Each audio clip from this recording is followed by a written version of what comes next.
Do subscribe Church TV channel today to get the videos like this and to bring about the changes in your life where you can experience the Christianity in the first place.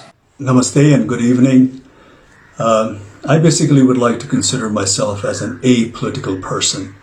But then long ago when I was in college, and I still distinctly remember my political science teacher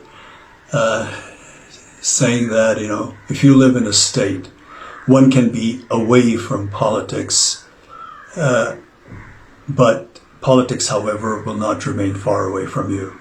And over the years, my experience have taught me exactly the same.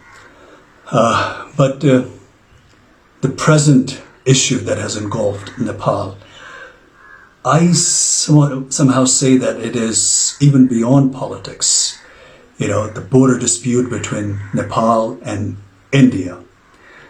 On an optimistic note, I would prefer to call it as a misunderstanding on our neighbor's part. It's not even dispute. It's beyond politics because it has affected all of us. It has struck the raw emotional chord of every Nepali like myself, irrespective of our backgrounds, of our ethnicity, political affiliation, or religious belief for that matter.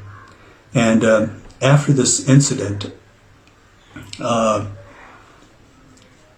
most Nepali feel that their pride has been scarred heavily, and the very foundation of being a citizen of an independent, sovereign nation has been, heavily shaken. And this, of course, as we can see from the development of the current situation, is absolutely unbearable and simply unacceptable. Because, you see, this is a nation shaped by the distinguished gallantry exhibited by our forefathers, with the support of Nepali people of all backgrounds, all ethnicity. And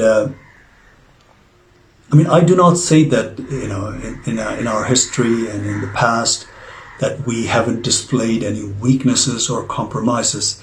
But whatever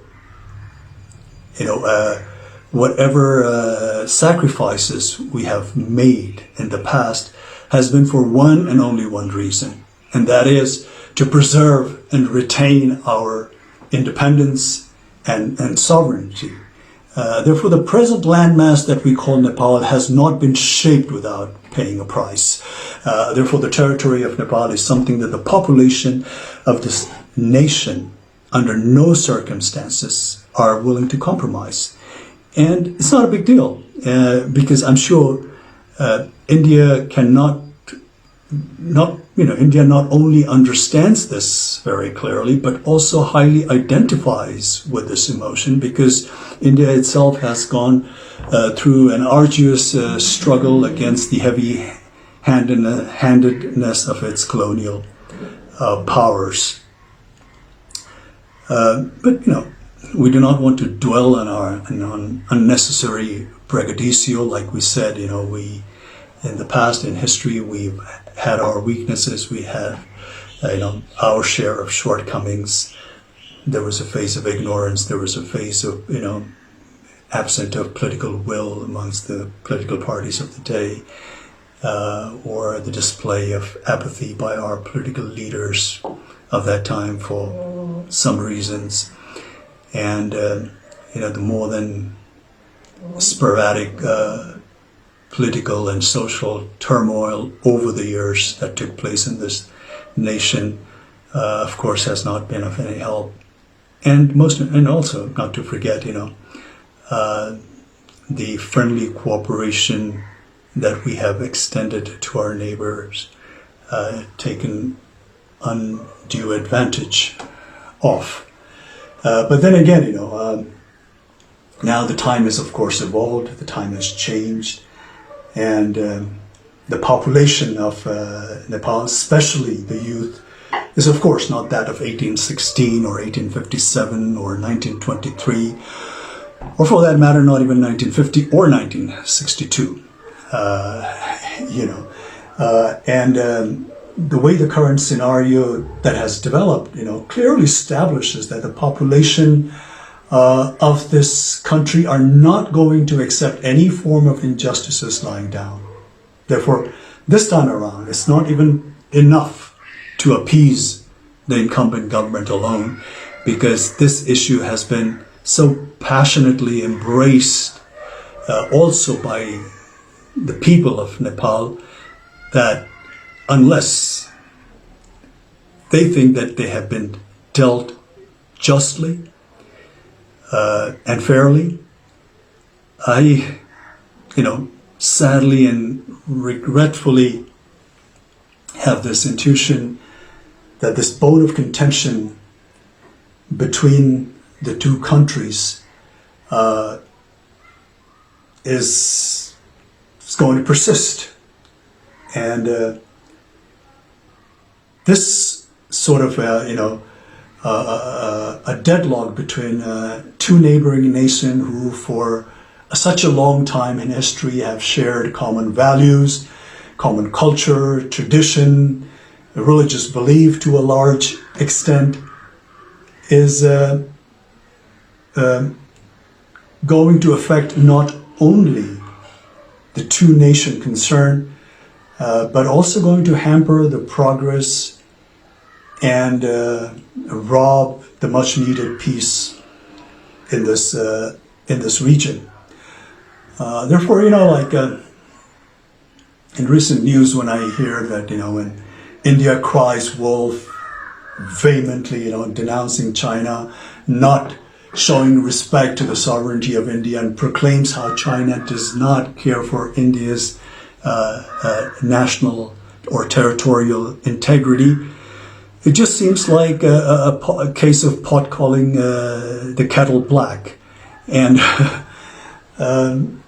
and India, for no doubt, India today is being a powerful country, not only of this region, but also a force that is to be recognized and respected globally, needs to project or show some kind of magnanimity befitting the stature of such a nation, especially when it comes to its friendly neighbors. But Nepal basically only wants fair deal based on fact and statistics. It is only demanding to have what truly belongs to her, not more, not less. Nepali people will always want cordial, lasting relations with India. Whenever Indian government had extended some warmth of friendship, Nepali people have always reciprocated with open heart. I recalled the very first visit of Right Honorable Prime Minister of India, Mr. Modi, to Nepal as a Prime Minister, and the warmth and the fraternal affections and the goodwill was so infectious that Modi ji stepped out of his motorcade and went amongst the elated bystanders, to the bewilderment of 3 or 5 layers of security that was provided to him. The crowd not only spontaneously cheered and showered him with all kinds of praise, but treated him like a rock star.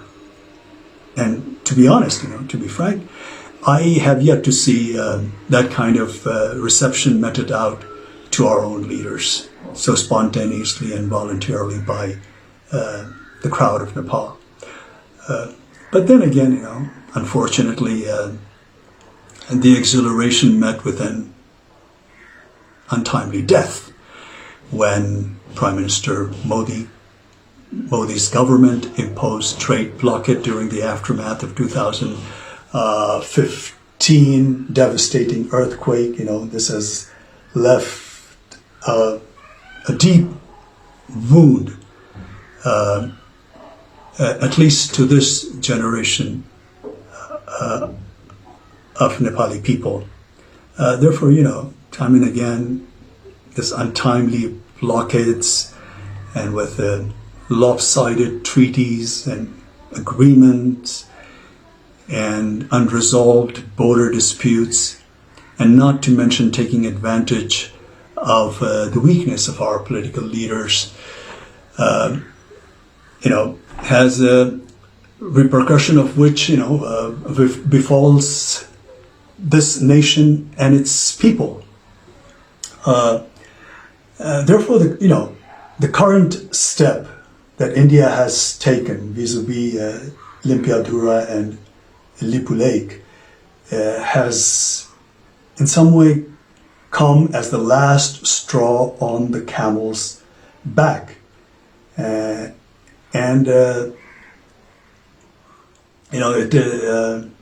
is not at all in the benefit of not only the two concerned nations, but also for the entire SARC region, to say the least. It definitely not conducive for a nation like India that's marching ahead with global ambition, to have more than a share of neighbors that it has a hostile, relationship with. And the hostility looming in the air need not to persist, because anger and malice is going to take us nowhere. The consequence, of course, is going to be far more damaging for both the countries. And at this time of global crisis, in a pandemic like this, where the whole world is suffering, India, being a powerful country in the region, needs to respond to the need of their less fortunate neighbors. And this kind of action will only raise the level of India in the international arena to the next level. And as one Indian politician, a seasoned Indian politician, rightly foresees, India as a development power, and its rise is being linked to its ability to provide governance solution to the development needs to countries in Asia and Africa.